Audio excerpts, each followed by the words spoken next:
పుణ్యచంద్రరావు గారు, అసలు వీళ్ళ టార్గెట్ ఏంటి అంటే కాశ్మీర్ ఇప్పుడిప్పుడే బాగుపడుతోంది, పర్యాటక రంగంలో అభివృద్ధి చెందుతోంది, ఇప్పుడిప్పుడే పర్యాటకంతో కళకళలాడుతోంది. అంటే కాశ్మీర్కి ఎవరు రాకూడదు, విదేశీయులు ఎవరు రాకూడదు. ఆల్రెడీ అమెరికా అధ్యక్షుడు జెడి వ్యాన్స్ కూడా భారతదేశ పర్యటనలో ఉన్నారు. ఇలాంటి సమయంలో ఇలాంటి ఘటన జరగడం అంటే దీని వెనుక ఉన్న ఉద్దేశం ఏంటి? అంటే భారతదేశంలో రక్షణ ఉండదు, భారతదేశంలో ఉగ్రవాద దాడులు ఎక్కువగా ఉంటాయి, అంటే విదేశీయులు ఎవరు కూడా భారతదేశానికి పర్యటన కోసం రావద్దు అని ఇలాంటి సంకేతాన్ని ప్రజలకు పంపించడం కోసమేనంటారా పుణ్యచంద్రరావు గారు? అన్మ్యూట్ కావాలి సార్. సార్ అన్మ్యూట్ పుణ్యచంద్రరావు గారు మ్యూట్ లో ఉన్నారు సార్, మ్యూట్ లో ఉన్నారు. ఇప్పుడు క్లియర్ గా ఉన్నా కదండి. అందరికి మరొకసారి నమస్కారం మీ అందరికి. అయితే ఇందులో ఎక్స్ట్రీమిజం ఆర్ టెర్రరిజం లో ఏంటంటే పబ్లిసిటీ ఈజ్ ది ఆక్సిజన్ అండి. వాళ్ళ యొక్క ఉనికిని చాటుకోవడానికి ఎప్పుడు కూడా సెన్సేషనల్ క్రైమ్ చేస్తారు. పోలీస్ ఏజెన్సీస్, ఇంటెలిజెన్స్ ఏజెన్సీస్ కూడా అనునిత్యం ప్రయత్నిస్తూ ఉంటాయి. చాలా ఇన్సిడెంట్స్ ని నివారించడం అనేది జరుగుతుంది.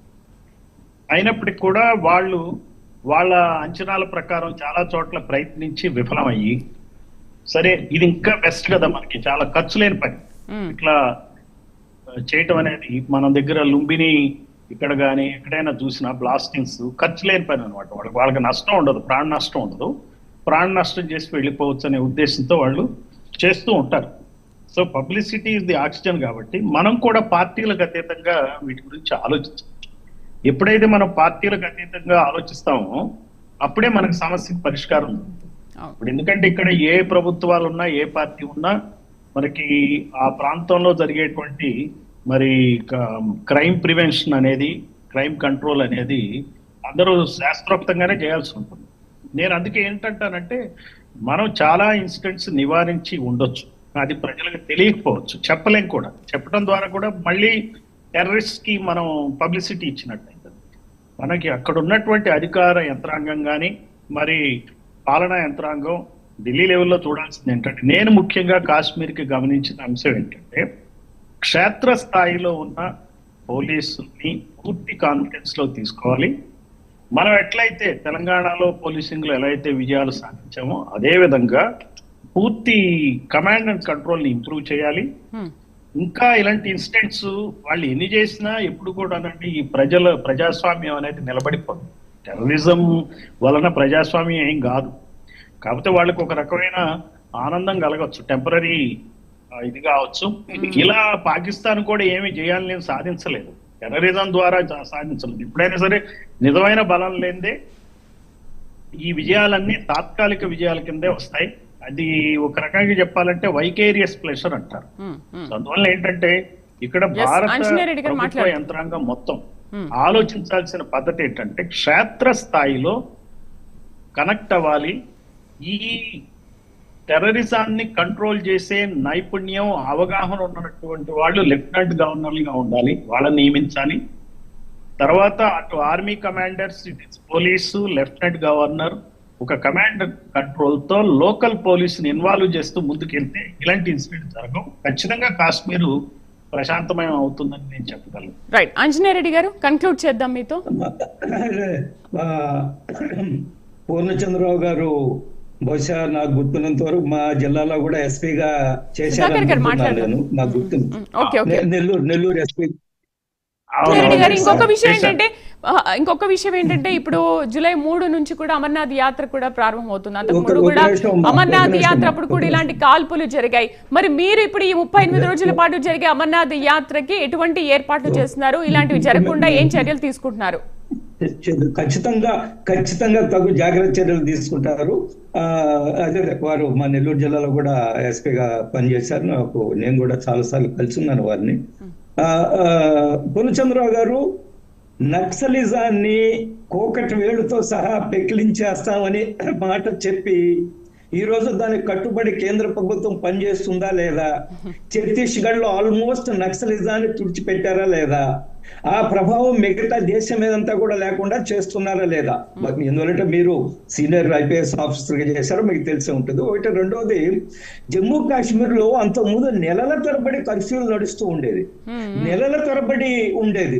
అనేక సంఘటనలు ప్రివెంట్ చేశారు. గత 10 సంవత్సరాల్లో జమ్మూ కాశ్మీర్ లో అనేక సంఘటనలు ఆపగలిగారు.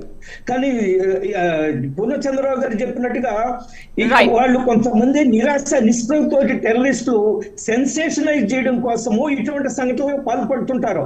అది కూడా మనం అందరికి కూడా బాధాకరమే. ఎక్కడ ఇంటెలిజెన్స్ లోపం జరిగింది, స్టేట్ ఇంటెలిజెన్స్ ఎందుకు విఫలమైంది, సెంట్రల్ ఇంటెలిజెన్స్ ఎందుకు విఫలమైంది, లేదా డిఫరెంట్ సెక్యూరిటీ ఏజెన్సీస్ కోఆర్డినేషన్ ఎందుకు సరిగా జరగలేదు, ఇవన్నీ కూడా దర్యాప్తులో తేలుతుంది. కానీ చెదురుముదురు సంఘటనలు జరుగుతున్నాయి, అందులో ఎటువంటి అనుమానం లేదు. కానీ ఎలక్షన్లు ఎంత ప్రశాంతంగా జరిగాయి, అంతకుముందు స్థానిక సమస్యలు ఎంత ప్రశాంతంగా జరిగాయి. మనందరం కూడా దాన్ని కూడా విట్నెస్ చేయాలి కదా. కేవలం ఒక ఇన్సిడెంట్ పట్టుకొని మొత్తం కేంద్ర ప్రభుత్వం విఫలం అయిపోయింది, కోఆర్డినేషన్ లేదు, అట్లా ఇట్లా మాట్లాడేది సమంజసం అని అనుకోవడం. మిత్రుడు మనం ఆపరేషన్ కగారు గురించి మాట్లాడుతున్నారు. ఆపరేషన్ కగారులో ఒక టార్గెట్ పెట్టి మనుషులు చంపుతామని చెప్తున్నారు. అక్కడ దాంట్లో వాళ్ళు అడిగింది ఏమిటి? అక్కడ ఆదివాసీలు వాళ్ళ ఖనిజ సంపదని ఆదాని అంబానికి అమ్మకుండడానికి చేసే ప్రయత్నాన్ని చంపుతామంటున్నారు. ఇక్కడేమో టెర్రరిస్టులు ఆపడం చేత కాదు. 1,80,000 ఉద్యోగాలు ఖాళీగా ఉన్నాయి మిలిటరీలో. అగ్నివీర్ పేరు మీద మీరు 4 సంవత్సరాలు పెట్టేసేసి వదిలేస్తారా? సరైన రిక్రూట్మెంట్ ఎందుకు చేయరు? 1,80,000 ఖాళీ ఉన్నాయా లేదా? దాన్ని పటిష్టం చేయండి, ఆ సెక్యూరిటీని పటిష్టం చేయండి. ఇక్కడున్న యాక్చువల్ గా ఆదివాసీల కోసం చేసే పోరాటాలను పట్టుకుని మీరేమో చంపుతా అంటారు, టార్గెట్ పెట్టి చంపుతా అంటారు. ఎంత అన్యాయం అది? ఒక టార్గెట్ పెట్టి చేసి నక్సలైట్లను తుడిచిపెట్టేస్తామంటారా మీరు? ఒక మనుషుల్ని మానవత్వం లేదా మీకు? అక్కడ వాళ్ళు చేసే పనిని మీరు పరిగణించరా? ఆదివాసులు కాపాడుకుంటుంటే, ఆస్తుల్ని కాపాడుకుంటే వాళ్ళని కాల్చి పడేస్తారా మీరు? దానికి ఇంకా గొప్పలు చెప్పుకుంటారు మీరు. నేను అదే చెప్తున్నాను, రాష్ట్రాలు కూలగొట్టడానికి వస్తారు కానీ దేశ భద్రత ఏం చేశారు నేను అడుగుతున్నాను. దేశ భద్రత ఈ రోజు మీకు సమాధానం చెప్పాలి. ఈ 28 మంది 30 మందిని చంపడానికి సమాధానం హోమ్ మినిస్టర్ చెప్పాలి. ఏం చేస్తున్నారు? అంతవరకు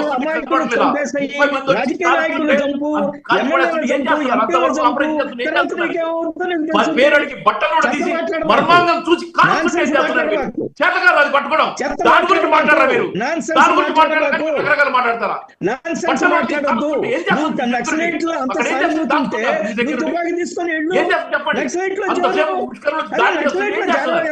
దానికి సమాధానం అంతేగాని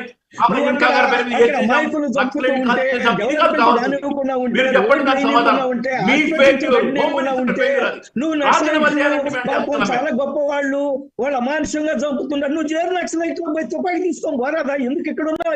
ఆపులో అంత ప్రేమ ఉన్నప్పుడు ఆపులో ఎందుకున్నావా? నువ్వు పోయి చేరు నక్సలైట్ లో ఏం తెలుసు? తుపాకి తీసుకొని ప్రాబ్లం సమస్య కదా అది. నక్సలైట్ సమస్య కదా. మీరేమనంటే దేశం కోసం పనిచేయడం బీజేపీ పార్టీ, అది దేశ ప్రజల కోసం పనిచేయడం పార్టీ.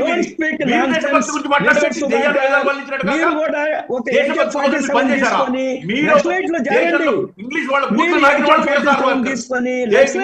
బూట్లు లాగిన వాడు వీర సావర్కర్. దేశం కోసం పోరాటం చేసిన కమ్యూనిస్ట్ పార్టీలు, కాంగ్రెస్ పార్టీలు. మీరు ఎక్కడ ఉన్నారు? జనసంఘ చేసిందా? ఆర్ఎస్ఎస్ చేసిందా? ఎవరు చేశారు? మాట్లాడే దేశభక్తి గురించి మాట్లాడే హక్కు బీజేపీకి లేదు. ఈ రోజు మేమేదో చేస్తున్నాం, దేశాన్ని ఉద్ధరిస్తున్నాం చెప్పకండి మీరు. దేశభక్తి గురించి మాట్లాడే హక్కు మీకు లేదు. చెప్పండి ఎవరు? కాంగ్రెస్ నాయకుడు కదా. అర్బన్ నక్సలైట్ అంటారు, దేశద్రోహులు అంటారు. పెట్టండి. ప్రజలు చూస్తున్నారు.